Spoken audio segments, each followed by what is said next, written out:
வணக்கம் மக்களே, welcome back to IPL 2026 preview show by 12th man's view. அடுத்த match யாருக்கும் பாத்தீங்கன்னா it's high profile clash.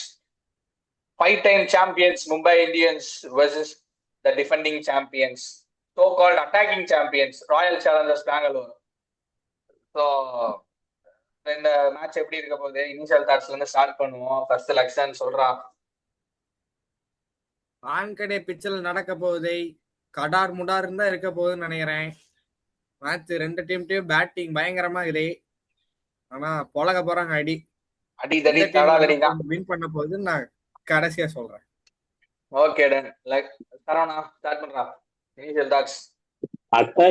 Attacking champions சொன்னீங்க. அட்டாக்கிங் சாம்பியன்ஸ 15 வயசுக்காரன் ஒருத்தன் முடிச்சு விட்டு அமுச்சு வச்சிருக்கான். ஏன்னா ஆர்ஆர் கேட்டா சதி செய்யாதீங்க, நீங்க அதெல்லாம் பேசக்கூடாது. அது ஏதோ ஒரு மேட்ச் தெரியாம சதியே செய்யல, வேற எதுவும் கிடையாது. நான் சதியெல்லாம் செய்யல. ஆர்சிபியும் எம்ஐ ரெண்டு டீமுமே ஆர்ஆர்ட்ட தோத்துட்டு தான் வராங்க. ரெண்டு டீமுமே அந்த பல இதை வந்து வாங்கிட்டு தான் வராங்க. சிஎஸ்கே வந்து ஆர்சிபி எம்ஐ கூட நீங்க இப்ப கம்பேர் பண்ண கூடாது. ஏன்னா சிஎஸ்கே இன்னும் கம்பேக்கே ஆரம்பிக்கல. சோ அதுல இருந்து நீங்க சொல்லவே கூடாது. நீ எம்ஐவே ஆர்சிபி கூட கம்பேர் பண்ண கூடாது. சிஎஸ்கே 3-2 சிஎஸ்கே 3-3னா எம்ஐ 3-2. பெருசா ஒன்னும் டிஃபரன்ஸ் தான் இல்ல. ஏதோ ஃபர்ஸ்ட் மேட்ச் தெரியாம நம்ம தலைவன் ஹிட்மேனோட ஒரு நாக்குனால ஜெயிச்சிட்டாங்க. இல்லாட்டி அந்த மேட்ச் தொல்லுதான். 220ல சேஸ் பண்ணிருக்க மாட்டாங்க. ஹிட்மேன் நிக்கலாம்னா ஹிட்மேன் நின்னால 220 சேஸ் பண்ணி அந்த மேட்சை வின் பண்ணிட்டு வந்தாங்க. அதுக்கு என்னடா மும்பை இந்தியன்ஸ் இவ்வளவு நல்லா ஸ்டார்ட் பண்ணாங்க யோசிச்சுட்டு இருக்கிறப்ப எம்ஐ ஃபேன்ஸ் இவனை நல்லா பாத்துக்கோங்க. இவன் வர வர ஆர்சிபிக்கு தான் சப்போர்ட் பண்ணிட்டு இருக்கான். அது ஏன் எனக்கு புரியல. இவனை நல்லா பாத்துக்கோங்க. நான் சொல்றத கேளு. நான் வந்து குட் கிரிக்கெட் பக்கம் தான் சப்போர்ட் பண்ணுவேன். எம்ஐ வந்துட்டு ஒரு மேட்ச் சூப்பரா நான் ஒத்துறேன். என்னடா நல்லா ஸ்டார்ட் பண்றாங்களே அப்படின்னு யோசிச்சுட்டு இருக்கும் போது old MI back to form, slow starters வந்துட்டாங்க. அவ்வளவுதான், 2 மேட்ச் தொடர்ந்து தோத்தாச்சு. அவங்க என்னன்னா அவங்களோட ஸ்ட்ராங்கஸ்ட் பவுலிங் ஒழுங்கா யூட்டிலைஸ் பண்ண மாட்டாங்க. அவங்க ஸ்ட்ராங்கஸ்ட் பவுலிங் எல்லாம் சொல்லாத. அது முன்னாடி பாக்கும்போது ஸ்ட்ராங்கஸ்ட் பவுலிங்கா இருந்துச்சு. அவங்களோட பேரு பெரிய பேரு தான். அவங்க ஒழுங்கா போட்ட டீம் நல்லா பண்ணுண்டா. என்ன பேரு பெரிய பேரு? தீபக் சேர் போன மேட்ச் அடி வாங்கினத பாத்தியா? அப்துல் தாக்கூர் அடி வாங்கினத பாத்தியா? நான் தெளிவா பேசுறேனா இல்லையா? That is 15 year old guy who take overs all of them. ஒருத்தர் மட்டும் இல்ல, பும்ராவே அடிச்சான். அதுவே நம்ம பேசக்கூடாது. சரி ஓகே. அவன் பவுலர் யாராச்சும் வந்தாலே புடிச்சு அடிக்க ஆரம்பிச்சிடுறாரு அவரு. ஆனா என்ன தெரிஞ்சு அவனை ஃபர்ஸ்ட் 2 பாலுக்குள்ள விக்கெட் எடுக்கணும். இல்லன்னா முடிஞ்சு. ஓகே, இப்ப சூரியவன்சி பத்தி பேசலாம். இப்ப வருவோம். என்ன பொறுத்த வரைக்கும் எல்எஸ்ஜியோட பவுலிங் அட்டாக், டிசியோட பவுலிங் அட்டாக் எல்லாம் வந்துட்டு ஃபார் சுப்பீரியர் தென் எம்ஐ. எம்ஐயோட பவுலிங் அட்டாக் பும்ராவை சுத்தி தான் இருக்கு. இப்பயும் அதை ஒத்துட்டு தான் ஆகணும். Boult is not in is best of his forms. Boult நல்லா போடுறது கிடையாது. பேரு நல்ல பேருடா. அவங்களோட மாதிரி ஒழுங்கா பெர்ஃபார்ம் பண்ணா நல்லா இருக்கும்னு சொல்ல தலைவா. லூசு பையில உனக்கு புரியுதா இல்லையா? அவங்கள மாதிரி போட்டா நல்லா பண்ணுவாங்கன்னு தான் சொல்றேன் நான். அவங்க போட மாட்டேங்கிறாங்க, நடக்காது. அததான் சொல்றேன் நான். அதை ஏன் நீ சொல்றேன்னு நீ கேக்குற. நீ உலகம் முழுவதும் லீக பாத்துருந்தா தெரிஞ்சிருக்கும். ட்ரெண்ட் போல்ட் வந்து ஒழுங்கா எங்கேயுமே போடல. கண்டிப்பா நீ போய் இந்த T10 IL T20 எல்லாம் பாத்தீங்கன்னா இப்ப நான் ஒழுங்கா பெருசா கிரிக்கெட் சுத்தி எல்லாம் ஃபாலோ பண்றது இல்ல. அதனால எனக்கு பெருசா தெரியல. ஃபாலோ பண்றேன். ட்ரெண்ட் போல்ட் வந்துட்டு is not in his forms. Deepak எனக்கு தெரியும் T10ல எல்லாம் ஒழுங்கா பெர்ஃபார்ம் பண்ணு. ஒரு மேட்ச் சூப்பரா போட்டாப்ல தீபக் சார். ரைட்டா தலைவன் அந்த பவர் பிளே கிங் வந்துட்டான்டா அப்படின்னு யோசிச்சு இருக்கும்போது போன மேட்ச் பார்த்தாச்சு. சூரியவன்சி வச்சு செலஸ்தான். அப்துல் தாக்கூர் அதே மாதிரிதான் ஃபர்ஸ்ட் மேட்ச் சூப்பரா போட்டாரு. அதுக்கப்புறம் வந்துட்டு போச்சுன்னு தெரியல. சரி ஓகே, நம்ம இதுலயே ரொம்ப டுவெல் பண்ண வேணாம். we'll go into the pitch and conditions of Wankhede Stadium.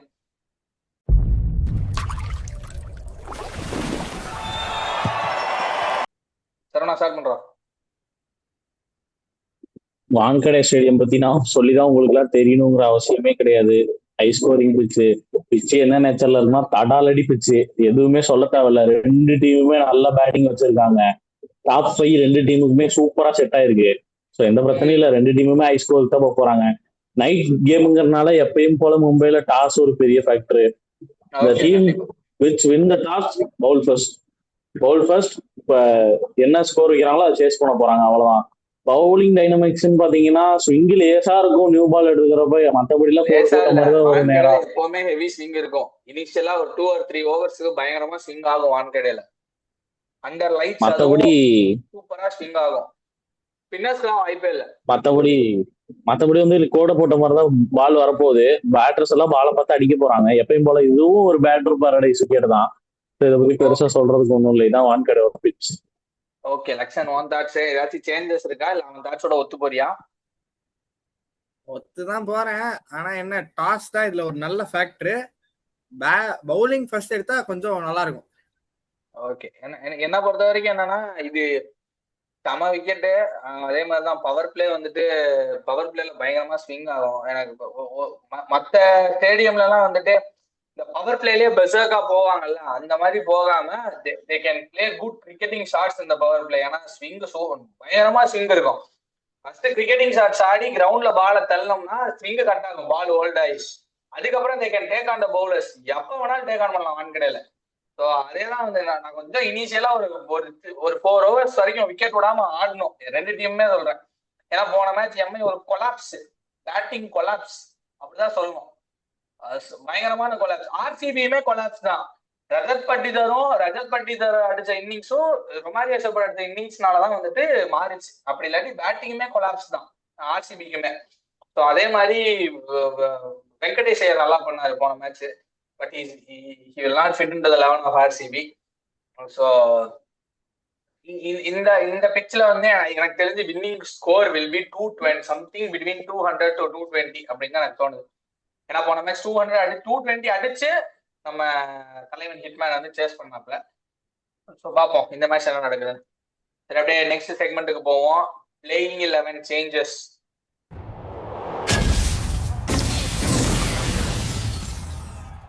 Any changes expected in the playing 11 for MI and RCB? First MI ல ஸ்டார்ட் பண்ணுவோம். MI ல ஏதாச்சும் playing 11 சேஞ்ச் எக்ஸ்பெக்ட் பண்றீங்களா? சரவணன் சொல்றேன். எம்ஐல வந்து நான் வந்து ஒரு சேஞ்ச் எக்ஸ்பெக்ட் பண்றேன். அல்லா கசன்பருக்கு பதிலாக சாண்ட்னர் உள்ள வந்தா நல்லா இருக்கும்னு நான் யோசிக்கிறேன்.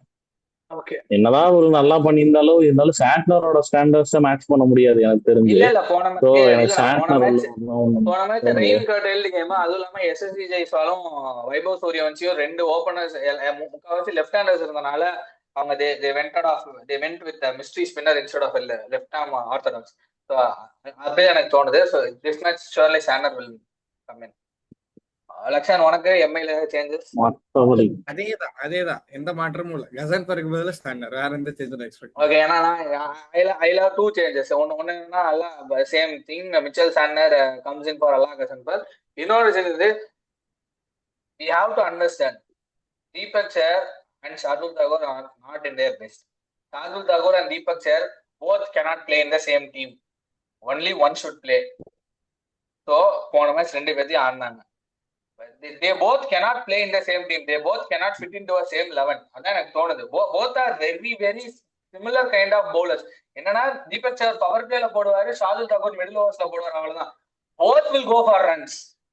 விக்கெட் தான், they are wicket takers, but both will go for runs. Deepak Chahar கொஞ்சம் காலமா விக்கெட்டை எடுக்கல. At least Shardul Thakur proved his wicket taking capability. But Deepak Chahar அதை ப்ரூவ் பண்ணல இன்னும். ஸோ வந்துட்டு any one of them I need to play. Deepak Chahar, Shardul Thakur, I will play Shardul Thakur purely because of his batting depth. Shardul Thakur நான் விளையாடுறேன். இன்னொன்னு என்னன்னா, I will bring in Mayank Markande or Ashwini Kumar, anyone. Ashwini Kumar pitch எப்படி இருக்கோ அதை பொறுத்து அஸ்வினி குமாரை கொண்டு வரணும். அப்படி இல்லாட்டி I will bring in Mayank Markande. So any one of them. I think Deepak Chahar will have to make way for either one of Mayank Markande or யாரு அஸ்வினி குமார். அப்படிதான் எனக்கு தோணுது. அப்படியே ஆர்சிபி பக்கம் போவோம். Any changes expected? பெருசா change இருக்காது. எனக்கு தெரிஞ்ச ஒரு சேஞ்ச் நான் சொல்லுவேன். அபிநந்தன் சிங்குக்கு பதிலாக மங்கேஷ் யாதவ் என்ற ஒரு பிளேயரை ஒரு முட்டு வந்து உள்ளுக்குள்ள ஒளிச்சு வச்சிருக்காங்க. போன மேட்ச் ஒளிச்சு வச்சிருக்காங்க உள்ளுக்குள்ள. அபிநந்தன் இந்த மேட்சும் பயங்கரமா அடி வாங்கினாரு. So it's high time Abhinandan அவரை மாத்த வேண்டிய டைம் வந்துருச்சு. ஸோ அவரை மாத்தி மங்கேஷ் யாதவுக்கு ஒரு 2 சான்ஸ் கொடுக்கலாம். என்ன பண்றாருன்னு பார்க்கலாம். லெஃப்ட் ஆர்ம் பேஸ் ஃபர்ஸ்ட் 2 ஓவர்லயே அவங்க மேட்சை விட்டாங்க. 2 ஓவருக்கு 40 ரன் விட்டாரு. அபிநந்தன். அத they can any time come back டா. 200 ரன்ஸ் அடிச்சிருக்காங்கடா. they are not ஒரு 150 160 டிஃபெண்ட் 200 பண்ணலாம். ரன்ஸ் பவர் பிளேலயே அவங்க போயிட்டாங்கடா 100 ரன் கிட்ட. அதுக்கப்புறம் ரன் பால் தான்டா தேவை வருது. அதான் சொல்றேன், ஃபர்ஸ்ட் 2 ஓவர் நீ சொல்றல, அப்படி அந்த 2 ஓவருக்கு அப்புறம் கூட மேல 2 ஓவர் அபிநந்தன் சிங் சொல்றேன். அபிநந்தன் சிங்கோட ஃபர்ஸ்ட் 2 ஓவர் சொல்றேன் நானு. அததான் சொல்றேன், Abhinandan will not fit in this 11 னு தோணுது. இந்த லெவலுக்கு அவர் இன்னும் வரலன்னு தோணுது. sure he can come back, but he is not belonging to this level எனக்கு தோணுது. நிறைய ஹார்ட் லென்ஸ் அடிக்கிறாரு, நல்லா போடுறாரு, 140ல போடுறாரு, ஹார்ட் லென்ஸ் அடிக்கிறாரு, but is going for runs, wicket எடுக்க மாட்டேங்கிறாரு. ஸோ ஐ திங்க் மங்கேஷ் யாதவும் is not proven in this level. It's a raw talent, but they can give him a go அப்படின்னு எனக்கு தோணுது. இவரு போட்டாலும் ரன்னு தான் போகுது. இவரு போட்டாலும் ரன்னு தான் போகுதுன்னா இவருக்கு பதிலா இவரே ஆடிட்டு போலாம். ட்ரை பண்ணுறேன். அந்த மாதிரி they can give Mangesh Yadav go left arm pacer. So அதான் எனக்கு தோணுது. ஓகே, இப்போ பிளேயிங் 11 பத்தி கொஞ்சம் டிஸ்கஸ் பண்ணியாச்சு. ஸோ அப்படியே அடுத்த செக்மெண்ட் நம்மளோட கீ மேட்ச்அப்ஸ்க்கு போவோம். Any key matchups expected in this match? நான் சொல்றேன் first. Mitchell Santner versus Rajat Patidar. I'm very very very much looking forward for that contest. என்னன்னா ரஜத் பட்டிதர் போட்டு ஸ்பின்னர்ஸ் நொறுக்கின்னு இருக்காரு. அடிக்கலாம் இல்ல, நொறுக்குறாரு Rajat Patidar. So I think Rajat Patidar versus Mitchell Santner is going to be a very very very good contest. Mitchell Santner oda loopy off spinners, loopy straight deliveries versus Rajat Patidar's batting. I think that will be a good match. Lakshan சொல்ல என்னமோ சொல்ல வந்தேன். பும்ராக்கும் கோலிக்கும் நல்லா இருக்கும்னு தோணுது. Okay, fair enough. Bumrah versus கோலி, two world class legends. நான் திலக்வர்மா இன்னும் அவரோட ஸ்டார்ட் ஆரம்பிக்கலன்னு நினைக்கிறேன் இந்த சீசனுக்கு. திலக்வர்மாவும் சரி, சூர்யாவும் சரி. ஸோ எனக்கு தெரிஞ்சு குருநாள் பாண்டியா வெர்சஸ் தீஸ் டூ, அது நான் அந்த விதத்துல பார்க்க போறேன். குருநாள் பாண்டியா வெர்சஸ் தீஸ் டூ, அதுதான் பெரிய விஷயம். ஸ்பின்னா போட போறாரு ஒரு ஓவருக்கு. ஃபாஸ்ட் பவுலர்ஸ் கூட அவ்வளவு யூஸ்ஃபுல்லா பவுன்சரை யூஸ் பண்ண மாட்டாங்க. லெஃப்ட் ஆர்ம் பவுலர் அவ்வளவுதான் இவரு. ஃபாஸ்ட் பவுலர்ஸ் கூட மீடியம் ஃபாஸ்ட் சொல்ல மாட்டேன். Is left arm bowler, is not a spinner, is not a fast bowler. அதனால ஃபாஸ்ட் பவுலர்ஸ் கூட இவ்வளவு சூப்பரா பவுன்சரை யூஸ் பண்ணி நான் பார்த்தது இல்ல. ஓவருக்கு ஓவர் ரெண்டு பவுன்சர் நறுக்கு ஓவருக்கு 2 பவுன்சரை போட்டு அந்த 2 பால் கண்டிப்பா ரன் வராது. ஏன்னா சர்ப்ரைஸ் எலிமெண்ட், எங்க போடுறேன்னு தெரியாது அந்த பவுன்சரை. திடீர்னு இப்ப நின்று இருப்பாங்க, திடீர்னு பார்த்தா இங்க வருது பால். சோ அது ஒண்ணுமே பண்ண முடியாது. சோ அந்த மேட்ச் நல்லா இருக்கும்னு தான் தோணுது. ஸோ அப்படியே அடுத்த செக்மெண்ட்குள்ள டுவெல் இன் பண்ணுவோம். அடுத்த segment key players for the team. who are you gonna pick for MI and for RCB? நான் ஆரம்பிக்கவா?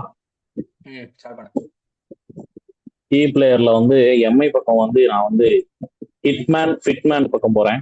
ஏன்னா அவரு நல்லாதான் விளையாண்டுட்டு இருக்காரு. எனக்கு தெரிஞ்சு இந்த மேட்ச் கண்டிப்பா நல்லா விளையாடுவாருன்னு எனக்கு தோணுது. So Hitman from MI. ஆர்சிபிலன்னு பாத்தீங்கன்னா நான் ஆர்சிபியோட மிடில் ஆர்டர், அதாவது ஃபர்ஸ்ட் மிடில் ஆர்டர் தான் சொல்ல மாட்டேன், டாப் ஆர்டர். அதாவது இவரு 1 டவுன்ல ஆர்சிபி கலக்கிட்டு இருக்க தேவதர் படிக்கல் பக்கம் போக போறேன். ஸோ இது 2 தான் என்னோட கீ பிளேயர்ஸ். எனக்கு பும்ரா பக்கம் சாயிரேன் நான் எம்ஐக்கு. ஏன்னா அவர் ஒழுங்கா போட்டாதான் வரல. அவர் ஒழுங்கா போட்டாதான் எம்ஐ நல்ல மேட்ச் ஜெயிக்க முடியும் கண்டிப்பா. சோ ஏன்னா பவுலிங் டிபார்ட்மெண்ட் அவரை சுத்தி தான் இருக்கு, தெரியுது இப்ப நல்லா. அவங்களோட பவுலிங் டிபார்ட்மெண்ட் எக்ஸ்போஸ் ஆகுது. ஆனா அவரும் அடி வாங்குறாரு. சோ கஷ்டமா தான் இருக்கு அவங்களுக்கு. ஆர்சிபிக்கு நான் ரஜத் பட்டிதார் பக்கம் போறேன். நான் எடுத்து வச்சிருந்தே சொல்லிட்டாரு. நான் ஆர்சிபி பக்கம் the man the king Virat Kohli பக்கம் போறேன். ஆர்சிபி பக்கம். மும்பை இந்தியன்ஸ்ல I think it's high time that Hardik Pandya should prove with bat and ball. அவர் இன்னும் 2த்துலயுமே is not coming to play. Is a very very very proper allrounder. அவரோட பவுலிங்லயும் 4 overs அண்ட் பேட்டிங்ல அவரோட ஹிட்டிங் கண்டிப்பா வந்தே ஆகணும்னு தோணுது. I think he'll show off this match. So I am picking Hardik Pandya from MI. அவரோட கேப்டன்சிலையும் நிறைய கொஸ்டின்ஸ் இருக்கு. அந்த கொஸ்டின்ஸ் எல்லாத்தையும் ஆன்சர் பண்றாரான்னு பார்க்கணும் ஹார்திக் பாண்டியா. ஏன்னா ஹார்திக் பாண்டியாவோட captaincy is not up to the mark. போன மேட்ச் 11 செலக்ட் பண்ணதே எனக்கு கொஞ்சம் I am very surprise. Why are they not playing Ashwani Kumar ahead of Shardul Thakur and Deepak சேனா எனக்கு புரியல. போன வருஷம் சூப்பரா போட்டாரு அஸ்வினி குமார், ஏன் இன்னும் அவங்கள விளையாட வைக்கலன்னு தெரியல. மிச்சல் சாண்டர் இந்த குவாலிட்டி பவுலர். நீங்க லெஃப்ட் ஹேண்டர்ஸ் ரைட் ஹேண்டர்ஸ்னா யோசிக்கவே கூடாது, யாரெல்லாம் கசன்பர் ஆடி இருக்க கூடாது, மிச்சல் சாண்டர் தான் ஆடி. குணால் பாண்டியா என்ன பண்றாரு மேட்சுக்கு மேட்ச்? நேற்று மேட்ச்ல வைபவ் சூரியவன்சி அவர் தான் எடுத்தாரு, ஹெட்மேர் அடுத்த பாலே தூக்குனாரு, அவர் தான் தூக்குனாரு குணால் பாண்டியா. ஜடேஜா லெஃப்ட் ஹேண்டர்ஸே தான் சொல்லி வச்சு எடுத்துன்னு இருக்கிறாரு. ஏன் லெஃப்ட் ஹேண்ட் ஸ்பின்னர்ஸ் ஏன் அதே போட மாதிரி கூடாது? ஜடேஜா லிட்டரலா ஜடேஜா கிட்ட தான் ஒரு அன்பீட்டன் டெலிவரி போட்டாரு, அது ஒரு எச்சை பின்னாடி இன்சைட் போச்சு, ஜாலி அதையும் அப்படியே தூக்கி போச்சு இருப்பாரு. பின்னாடி. Just miss. அது எப்படி போச்சுன்னு தெரியல, ஸ்டெம்ப்ல படாம எப்படி போச்சுன்னு தெரியல. Quality spinners always can Pavul good overs. அதனால மிச்சல் சாண்டர்லாம் டீம்ல இருந்து டிராப்பே பண்ணக்கூடாது. அவங்க டீம்ல ஸ்டாண்டர்டா ஒரு 5 பிளேயர் கண்டிப்பா இருந்தே ஆகணும். அதுல பவுலிங் டிபார்ட்மெண்ட்ல பும்ராவும் மிச்சல் சாண்டரும்.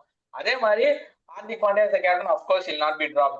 ரோஹித் சர்மா, சூரியகுமார் யாதவ், திலக் வர்மா, இந்த 5 பிளேயரும் கண்டிப்பா அவங்க டீம்ல என்ன ஆனாலும் ஆடினே இருக்கணும் எல்லா மேட்சும். எந்த காரணத்துக்காகவும் இந்த 5 பிளேயர்ஸை டிராப் பண்ணக்கூடாது. இதுல 4 பேரை டிராப் பண்ண மாட்டாங்க anyway. Bumrah is not going to be dropped, Rohit Sharma is not going to be dropped, so does Tilak Varma, Suryakumar Yadav, Hardik Pandya. But they should not drop Santner at any cost. எந்த மேட்சா இருந்தாலும் சரி, லெஃப்ட் ஹேண்டர்ஸ் இருந்தாலும் சரி, என்னவா இருந்தாலும் சரி, they should not drop Mitchell Santner. Santner கொண்டு வந்தா அவங்களோட பேட்டிங் டெப்த்தும் இன்க்ரீஸ் ஆகும், அதே மாதிரி ஃபீல்டிங் ஸ்ட்ரென்த்தும் பயங்கரமா இன்க்ரீஸ் ஆகும். கண்டிப்பா சாண்டர் வந்துட்டாரா, look at their batting order. Santner வந்துட்டாருன்னா ரோஹித் சர்மா, ரெக்கில்டன், திலக், கை, ஹார்திக், நமன், சாண்டர், ஷார்துல் தாக்கூர், இது வரைக்கும் பேட்டிங் இருக்கு 8 வரைக்கும். ஓகே, ரொம்ப பேச வேணாம், அப்புறம் போவோம் அப்படியே உள்ள. Predictions time. What will be your predictions? எல்லாரும் சொல்லுவீங்க நான் வந்து எப்ப பார்த்தாலும் ஆர்சிபிக்கு எதிராக தான் ப்ரெடிக்ஷன் கொடுக்குறேன். ஆனா இந்த வாட்டி வந்து நான் ஆர்சிபி ஃபேவரா தான் ப்ரெடிக்ஷன் கொடுக்க போறேன்.